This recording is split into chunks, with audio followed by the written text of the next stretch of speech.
Hi, my name is Jake Hoekstra. I'm currently the RD of Red Cloud, Snowmass, and the duplexes. For this training video, we're going to begin our discussion on life groups. All right, vision and purpose of life groups. So if you don't already know, life groups is fairly new. Last year was our pilot year.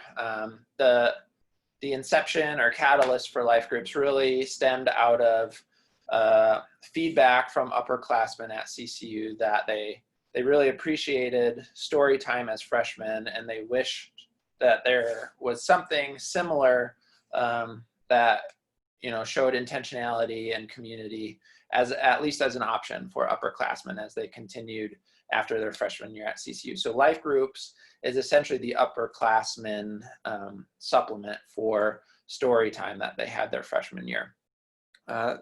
Similarly to story time, vision and purpose is fellowship and spiritual formation, incorporating things like group devotions, Bible study, sharing of stories and what's going on in each other's lives, and praying together. And I would add worship to that as well, whether you do that through worship songs and music or other forms that you find beneficial for your community. In addition to fellowship and spiritual formation, community building, helping develop that community and relationship connection with students in your living area. And also that upperclassmen engagement component that we felt like was missing for years past. Another really cool piece of life groups is it's presented this opportunity to partner with campus ministries, which, we've partnered with them in the past, but this is an added, very concrete way that we can improve that partnership and really work together with them.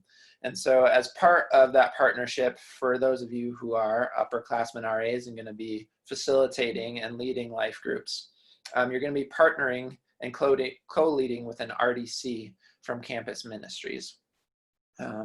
As part of our expectations for life groups, we ask that you are meeting with your RDC at least once a week for a minimum of 30 minutes to really bring that vision that, one, plan and prepare for the year as we begin the semester, but then throughout this semester, really bring that vision to fruition, connecting and planning each week.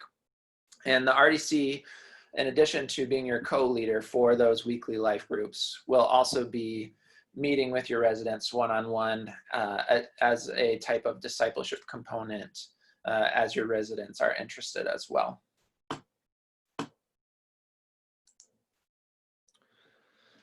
Building on those life group expectations, we are asking that you gather once a week for at least 1 hour. Planning ahead, again, connecting with your RDC, casting a vision, clarifying values, what you're hoping to accomplish with that time, having a theme, whether for the semester, for the year, just being really intentional and planning out what you're going to do. It should be spiritually focused. Again, that spiritual formation component. We want to see in at least 3 of the 4 life group meetings a month that you're doing on average. If you want to do once a month where maybe it's not like so spiritually formation focused with Bible study or prayer, and maybe get off campus and do something fun together, something more informal or lighthearted, you're welcome to do that as well. One of the main things is just that you're in constant communication with your RD for what the expectations are and what your plans are moving forward. Also, hopefully this doesn't need to be said, but just to be clear that your life group is inclusive, equal access to all residents. So do your best as you can with people's different schedules and availabilities and interests to make sure that you're being thoughtful and intentional to create a life group, a vision and strategy and plan that is equally accessible to all of your residents. Flexibility and creativity. We want to be pretty open-handed with this and give you a lot of flexibility and opportunity to be creative.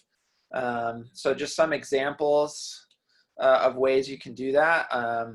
You know, some people, they've tried to do the life group with all 24 of their residents, and it's really hard to make it work. So to be creative and address that issue, they would rotate through each apartment based on their different availabilities each week. And that might be something that would work well for you. Another good idea would be having them each take a turn hosting in their apartment so that you can kind of empower them and include them in developing and leading this life group. Another idea I mentioned on the last slide, getting off campus, doing something fun together. Plan a social fun life group at least once a month. You know, we kind of touched on that earlier as well. So that could be a good opportunity to maybe people that are more hesitant to come into an environment that maybe is looking for more vulnerability, to get them connected more socially and relationally first, as you know, kind of opening the door for them to get their foot in the door, and then maybe coming to those other life groups that they are maybe more hesitant towards initially. Another great idea I've seen is people teaming up for their life groups, so partnering up with another RA or a couple other RAs and doing one big life group, co-life group session together has worked really well in the past. As far as participation goes, this is not required. You know, like a D group is required for freshmen.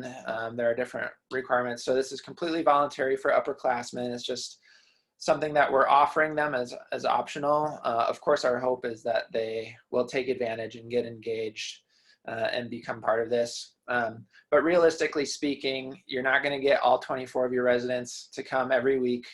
On average, I think what we're seeing is anywhere from 3 to 10, you know, on a consistent basis. And honestly, I think if you have 3 or more, that is more than worth it. Really, really valuable. If it's less than that, you can connect with your RD and kind of reevaluate and figure out, are there things we can do different? Are there things we need to adjust? We don't want you to feel like you're wasting your time and energy investing in this, but just know that participation does not determine, you know, the value or success of your life group as a program. So get buy-in from your roommates and your residents. That'll really help empower them to lead. Don't feel like you're the one that always has to lead or come up with the ideas. Again, keep your RD and ARD updated and informed of how things are going. Brainstorm ideas. Attendance does not determine value.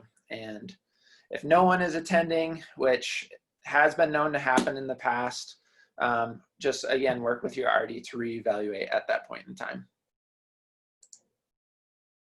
And that's what we got on life groups. Thanks.